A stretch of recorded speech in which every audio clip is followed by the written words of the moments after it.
प्रस्तावना। पृथ्वी पर सबसे बड़ा प्रदर्शन। मैंने अपने कॉलेज के वर्ष लॉस एंजलिस की एक बढ़िया होटल में सेवक के रूप में बिताए। वहां एक तकनीकी कार्यकारी अतिथि के रूप में अक्सर आया करता था। वह काफी प्रतिभावान था। उसने लगभग 20 वर्ष में कुछ ही अधिक की आयु में वाईफाई का एक मुख्य घटक डिजाइन कर पेटेंट किया था। वह कई कंपनियां शुरू करके बेच चुका था और बेतहाशा कामयाब था। धन संपत्ति के साथ उसका जो संबंध था उसे मैं असुरक्षा और बचकानी मूर्खता का मेल कहूंगा।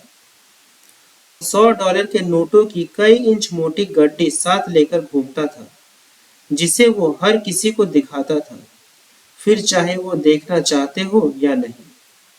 वो बिना किसी संदर्भ के अपनी धन संपदा को खुलकर डींग मारता, खासकर जब वह नशे में धुत होता।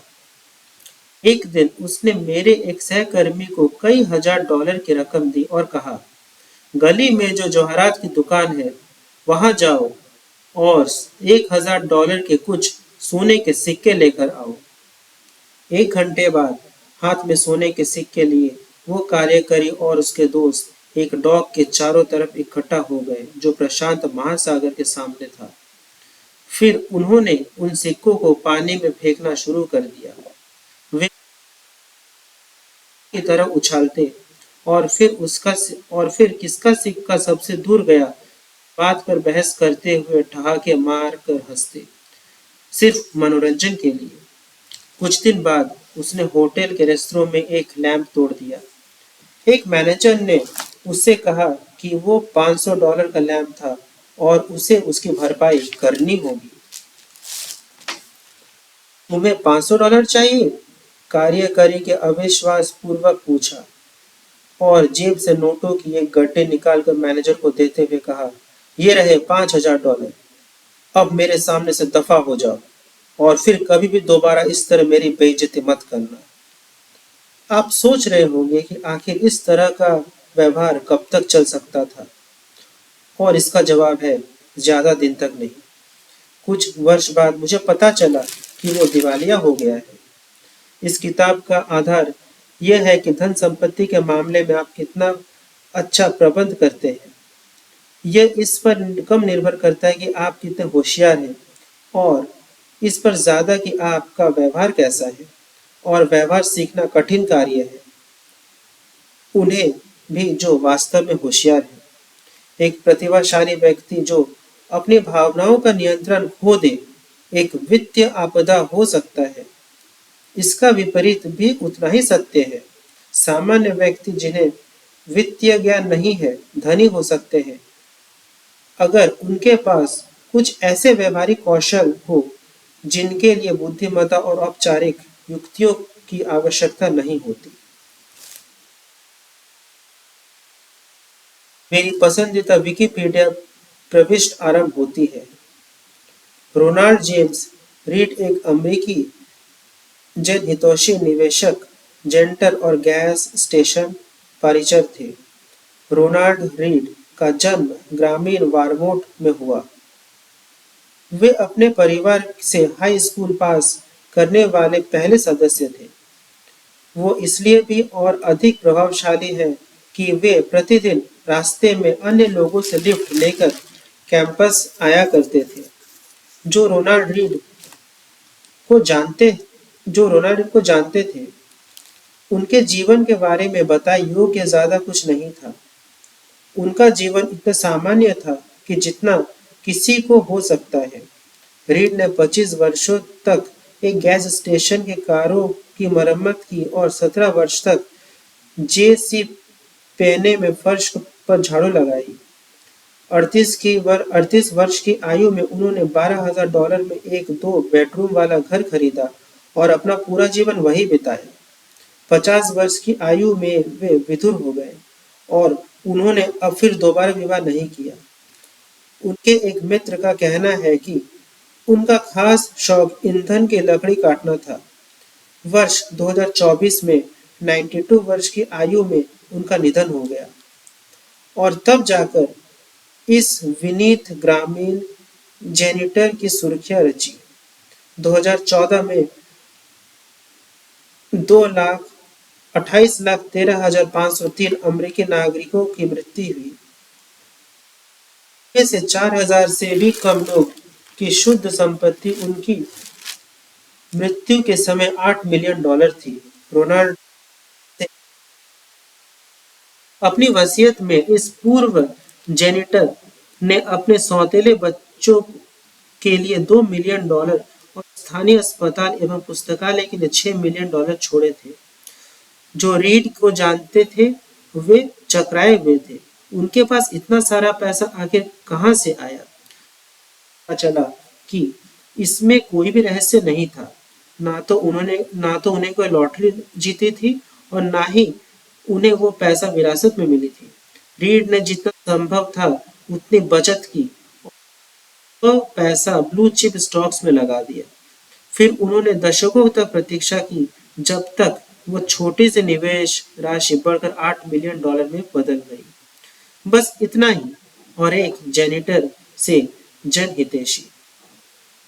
मृत्यु से कुछ माह पहले रिचर्ड नाम का एक व्यक्ति, रिचर्ड फुस्कोन, वो सब कुछ था जो रोनाल्ड रीड नहीं था। हार्वर्ड में पढ़े इस मेरिल लिंच कार्यकारी के पास एमबीए की डिग्री थी और उसने वित्त व्यवसाय में इतना सफलता प्राप्त की कि लगभग 40 की उम्र में ही सेवानिवृत्त होकर एक जनहितैषी बन गए। पूर्व सीईओ डेविड कॉस्मिकी की फुस्कोन की व्यवसाय कुशलता, नेतृत्व क्षमता, उचित मूल्यांकन और व्यक्तिगत अखंडता की काफी प्रशंसा की। केन्स बिजनेस मैगजीन ने एक बार उसे सफल कारोबारियों की फ्रंट 40 सूची में शामिल किया। लेकिन फिर ठीक सोने के सिक्के उछालने वाले तकनीकी कार्यकारी की तरह सब बिखर के रह गया।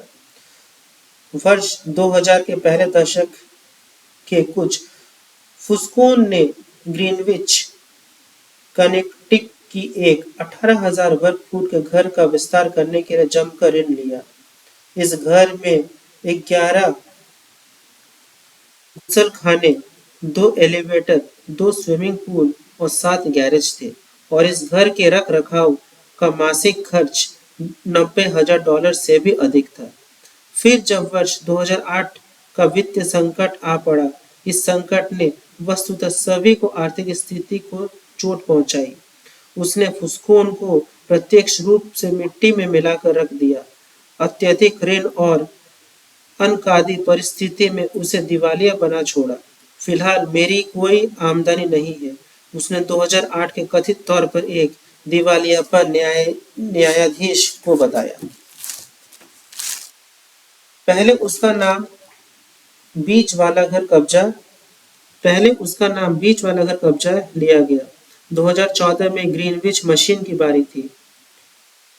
अपनी संपत्ति दान में देने से 5 महीने पहले रिचर्ड फुस्कोन का घर, जहां अतिथि घर के अंदर के स्विमिंग पूल के ऊपर आर पार नजारे वाले आवरण पर खाने और नृत्य के रोमांच का स्मरण करते थे, उसे इंश्योरेंस कंपनी द्वारा अनुमानित लागत से 75% कम की राशि में नीलाम कर दिया गया। रोनाल्ड रीड धैर्यवान थे और रिचर्ड फुस्कोन लालची, और बस इतना काफी था दोनों के बीच में शिक्षा और अनुभव के विश्लेषण अंतर को ग्रस्त करने के लिए। यहाँ सीख रोनाल्ड की तरह ज्यादा या रिचर्ड की तरह कम बनने में नहीं है। हालांकि ये भी कोई बुरी सलाह नहीं है। इन कहानियों की दिलचस्प बात यह है कि वित्त के संबंध में ये कितनी अनोखी है। ऐसा कौन सा दूसरा उद्योग है जिसमें एक ऐसा व्यक्ति जो किसी कॉलेज डिग्री, प्रशिक्षण, पृष्ठभूमि, औपचारिक अनुभव और संपर्कों के बिना किसी ऐसे को पछाड़ दे जिसके पास सर्वश्रेष्ठ शिक्षा, प्रशिक्षण और संपर्क हो। मैं ऐसा कोई और उद्योग नहीं सोच सकता। एक ऐसी कहानी की कल्पना करना जहां रोनाल्ड रीड किसी हार्वर्ड प्रतिष्ठित सर्जन के से बेहतर हृदय प्रत्यारोपण कर सके, यह बिल्कुल असंभव है। या फिर श्रेष्ठ प्रतीक्षित वास्तुकारों की तरह गगनचुंबी इमारतें बना सके। ऐसी भी कभी कोई कहानी नहीं होगी जहां एक जेनिटर किसी विश्व के जाने माने परमाणु इंजीनियरों को मात दे सके। लेकिन निवेश के क्षेत्र में ऐसी कहानियां होती है। रोनाल्ड रीड के रिचार्ड फुस्कोन का सहवर्ती होने से कोई दृष्टिकोण है। पहला, वित्त परिणाम भाग्य द्वारा संचालित होते हैं और इसका बुद्धिमत्ता एवं प्रयास के बीच कोई संबंध नहीं होता। वह कुछ हद तक सच है और ये किताब उस पर विवरण में चर्चा करेगी। या दूसरा, और जो मेरे अनुसार अधिक सामान्य है, कि वित्त सफलता कोई कठिन विज्ञान नहीं है। यह एक व्यवहारिक कौशल है। जहां आप किस प्रकार व्यवहार करते हैं यह अधिक महत्वपूर्ण है बजाय इसके कि आप क्या जानते हैं। मैं इस व्यवहारिक कौशल को धन संपत्ति का मनोविज्ञान कहता हूँ। इस किताब का उद्देश्य लघु कहानियों के द्वारा आपको यह विश्वास दिलाना है कि व्यवहारिक कौशल संपत्ति के तकनीकी पहलू से अधिक महत्वपूर्ण है। मैं ऐसा इस प्रकार करूंगा कि सभी रीढ़ से लेकर फुस्कोन और बीच में बाकी सब बेहतर वित्त निर्णय लेना सीख सके। और जैसा कि मैंने जाना है, यह व्यवहारिक कौशल काफी अगोचर है। वित्त को मुख्य तौर पर गणित आधारित क्षेत्र के रूप में पढ़ाया जाता है, जहां आप किसी फॉर्मूला में डेटा डालते हैं और फॉर्मूला आपको बताता है कि आपको क्या करना है, और यह मान लिया जाता है कि बस आप यह कर लेंगे। व्यक्तिगत वित्त में यह सच है, जहां आपको बताया जाता है कि आपके पास 6 माह की आपातकालीन राशि और आय का 10% बचत के रूप में होना चाहिए। निवेश में यह सच है, जहां हमें ब्याज दर और मूल्यांकन के बीच पहले का सहसंबंध यथार्थ रूप में पता होता है। और ये कॉर्पोरेट वित्त में भी लागू होता है, जहां सीएफओ पूंजी का सटीक मूल्य माप सकते हैं। ऐसा नहीं है कि इनमें से कोई भी बात बुरी या गलत है। बात यह है कि यह जानने से कि क्या करना है आपको यह पता नहीं चलता है। जब आप ऐसा करने की कोशिश करेंगे तो आपके दिमाग में क्या कुछ होगा।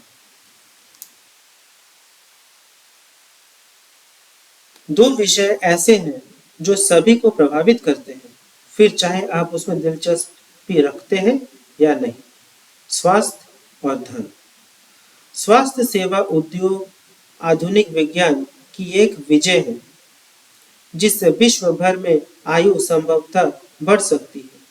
वैज्ञानिक आविष्कारों ने मानव शरीर के क्रिया संबंधी डॉक्टरों के पुराने विचारों को पलट कर रख दिया है, और इसके कारण वस्तुतः सभी अधिक स्वस्थ हैं। धन, उद्योग, निवेश, व्यक्तिगत वित्त, व्यवसाय आयोजन, यह अलग ही कहानी है। वित्त ने पिछले 2 दशकों में विश्वविद्यालयों से सभी होशियार दिमाग वालों को है। यह दशक पहले प्रेंटिस स्कूल ऑफ इंजीनियरिंग में फाइनेंशियल इंजीनियरिंग सबसे लोकप्रिय मुख्य विषय था। क्या ये इस बात का प्रमाण है कि इससे हम बेहतर निवेशक बने हैं? मुझे तो ऐसा नहीं लगता। वर्ष की सामूहिक प्रत्यंत त्रुटि विधि में हमने बेहतर किसान, कुशल प्लम्बर और विकसित रसायन बनाना सीखा है। लेकिन क्या प्रत्यंत त्रुटि विधि ने हमें अपने व्यक्तिगत वित्त में बेहतर होना सिखाया है? क्या ऋण में डूबने की हमारी संभावना कम हुई है? या फिर क्या हम बुरे दिनों के लिए बचत करने के लिए अधिक योग्य हैं? या सेवानिवृत्त होने को अधिक तैयार है? या फिर धन दौलत हमें सुख के लिए क्या करती है और क्या नहीं? क्या इस बारे में हमारे विचार यथार्थवादी हैं? मैंने तो इन बातों का कोई दमदार प्रमाण नहीं देखा। मेरे अनुसार ऐसा होने का कारण यह है कि हम धन दौलत के बारे में जो सोचते हैं और सीखते हैं वो बिल्कुल उसी प्रकार है जैसे हम भौतिक विज्ञान सीखते हैं, नियमों और विधियों के साथ, और ना कि मनोविज्ञान की तरह भावनाओं और बारीकी से। और यह मेरे लिए उतना ही दिलचस्प है जितना आवश्यक। पैसा हर जगह है, यह हम सबको प्रभावित करता है और हम में से अधिकांश को भ्रमित भी। हर कोई पैसे के बारे में कुछ लग ही डींग में सोचता है। ये हमें ऐसे सबक सिखाता है जो हमारे जीवन के कुछ पहलुओं में लागू होते हैं, जैसे जोखिम उठाना, आत्मविश्वास और सुख। कुछ विषय ऐसे हैं जो हम जानने और समझने के लिए अधिक शक्तिशाली आवर्धक लेंस प्रदान करते हैं। कि लोग इस प्रकार पैसे के प्रति आसन करते हैं, वे आखिर ऐसा क्यों करते हैं? यह पृथ्वी पर सबसे बड़ा प्रदर्शनों में से एक है। धन दौलत के मनोविज्ञान के प्रति मेरा स्वयं का अभिमूल्यन इस विषय पर इस दशक से भी अधिक लेखन के विकसित हुआ है। मैंने वित्त संबंधी लेखन 2008 के शुरुआती दिनों में आरंभ किया। यह एक वित्त संकट का घोर काल था और 80 वर्षों में कुछ बुरी मंदी। यह लिखने के लिए कि क्या हो रहा है, मेरे लिए समझना आवश्यक था कि आखिर क्या हो रहा है। लेकिन इस वित्त संकट के बाद सबसे पहली चीज जो मैंने सीखी वह यह थी कि कोई भी यथार्थ रूप से नहीं बता सकता था कि क्या हुआ और क्यों, और इसे लेकर क्या सकते थे वह तो दूर की बात थी। हर अच्छे स्पष्टीकरण के लिए उतना ही विश्वसनीय खंडन भी था। इंजीनियर किसी पुल को ढहाने के कारण बता सकते हैं, लेकिन इस बात पर सहमति है कि अगर किसी हिस्से का निश्चित मात्रा में बल डाला जाए तो वो हिस्सा टूट जाएगा। भौतिक विज्ञान विवादास्पद नहीं होता, वह नियमों से चलता है। वित्त अलग है, ये लोगों के आचरण से चलता है, और मैं कैसा व्यवहार करता हूँ यह मेरे लिए सही हो सकता है पर फिर भी आपको मूर्खतापूर्ण लग सकता है। वित्त संकट के बारे में जितना मैंने पढ़ा और लिखा उतना ही मुझे एहसास हुआ कि आप इसे वित्त के बजाय मनोविज्ञान और इतिहास के लेंस के द्वारा बेहतरीन समझ सकते हैं। यह समझने के लिए कि लोग ऋण में क्यों डूब जाते हैं, आपको ब्याज दर का अध्ययन करने की आवश्यकता नहीं है। आवश्यकता यह है कि आप लालच, असुरक्षा और आशावाद में के इतिहास का अध्ययन करें। यह जानने के लिए कि निवेशक बियर मार्केट के तल पर क्यों बेच देते हैं, और आपको भविष्य के अपेक्षित रिटर्न का गणित समझाने की आवश्यकता नहीं। आवश्यकता यह है कि आप उस व्यथा के बारे में सोचें जो आपको अपने परिवार की ओर देखकर होगी यदि आपका निवेश उनके भविष्य को खतरे में डाल रहे हैं। मुझे वेलेटर का ये अवलोकन बहुत पसंद है कि इतिहास कभी खुद को नहीं दोहराता, मनुष्य हमेशा दोहराता है। पैसे को लेकर हमारा आचरण कैसा है इस बात पर यह बहुत अच्छे से लागू होता है। 2018 में मैंने उन 20 सबसे महत्वपूर्ण खामियों, पूर्वाग्रह व्यवहार के कारणों को रेखांकित करते हुए एक रिपोर्ट लिखी जिन्हें मैंने धन संबंधी लेन देन में लोगों को प्रतिभावित करते देखा है। इसका शीर्षक धन संपत्ति का मनोविज्ञान था और लगभग 10 लाख से भी अधिक लोगों ने इसे पढ़ा। इस किताब ने इस विषय का और गहराई से अवलोकन किया है। रिपोर्ट में से लघु पैसेज बिना बदलाव के लिए गए हैं। आपके हाथ में फिलहाल ये 20 अध्याय हैं, जिनमें से हर एक मेरे अनुसार धन संपत्ति के मनोविज्ञान का सबसे महत्वपूर्ण और प्रज्ञात्मक विषयों का वर्णन करता है। सभी अध्याय एक मूल्य विषय से इर्द गिर्द घूमते हैं, लेकिन साथ ही अपना एक अस्तित्व भी रखते हैं और स्वतंत्र रूप से भी पढ़े जा सकते हैं। यह एक लंबी किताब नहीं है। आपका स्वागत है। अधिकतर पाठक उन पुस्तकों को समाप्त नहीं कर पाते जिन्हें वो पढ़ना आरंभ करते हैं, क्योंकि अधिकांश इकलौते विषयों को 300 पृष्ठों के विवरण की आवश्यकता नहीं होती। इसके बदले में 20 लघु बिंदु लिखना पसंद करूंगा जिन्हें आप समाप्त कर सके, बजाय एक लंबी किताब से जिसे आप बीच में पढ़ना छोड़ दें। और अब हम आगे बढ़ते हैं। दोस्तों, इस पुस्तक का अगला भाग मैं अपने कल के वीडियो में डालूंगा। So guys, thank you very much for watching. Please don't forget to hit the like button, share my channel, and don't forget to subscribe and hit the notification bell for all the upcoming videos. So guys, thank you very much for watching. Have a nice day. Bye bye.